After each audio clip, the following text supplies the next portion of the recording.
Komutanım, müsaadenizle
azim ve kararlılık.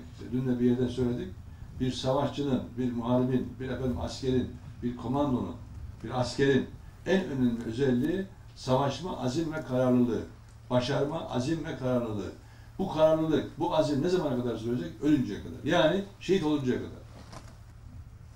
Biz şu anda hepinizin bildiği gibi FETÖ'yle mücadele ediyoruz, PKK'yla mücadele ediyoruz, YPG'yle mücadele ediyoruz, DİHAÇ'la mücadele ediyoruz. Ve diğer tehdit ve tehlikelere karşı mücadele ediyoruz. İçinde bulunduğumuz ortam gerçekten hassas bir ortam, kritik bir ortam. Çok ciddi olaylar var arkadaşlar. Bunun için Türk milletinin, yüce Türk milletinin, asil Türk milletinin dayanağı tabii ki birçok faktör var. Fakat omurgası Türk Silahlı Kuvvetleri. Türk Silahlı Kuvvetleri'nin bu milletin, bu asil milletin egemenliği, bağımsızlığı için güçlü olması lazım, kuvvetli olması lazım, bilgili olması lazım, bilinçli olması lazım, disiplin olması lazım.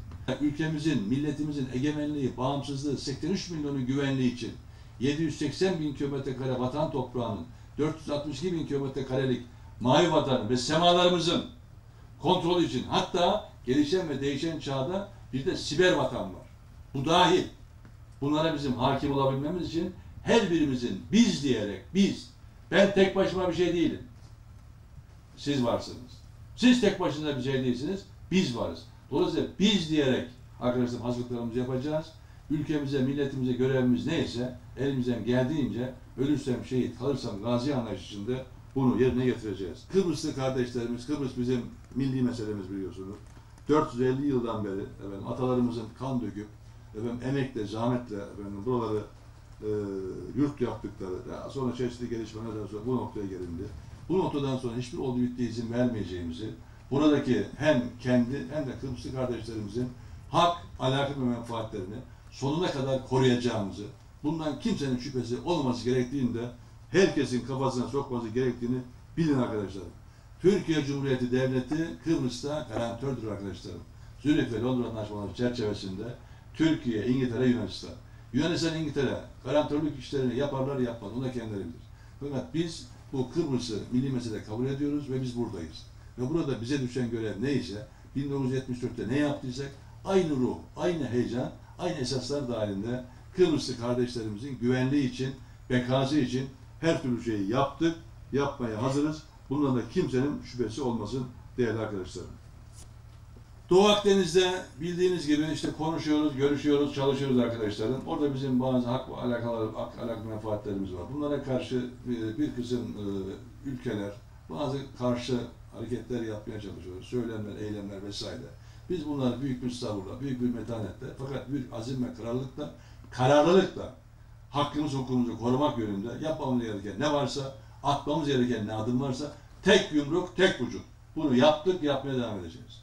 Bizim burada herhangi bir şekilde haklarımızdan fedakarlık yapmak, hakkımızı feda etmek, böyle bir şey asla söz konusu değil. Gerekli görüşmeler, konuşmalar yapılıyor. Evet, biz barıştan yanayız, diyalogdan yanayız, görüşmelerden yanayız, müzakereden yanayız.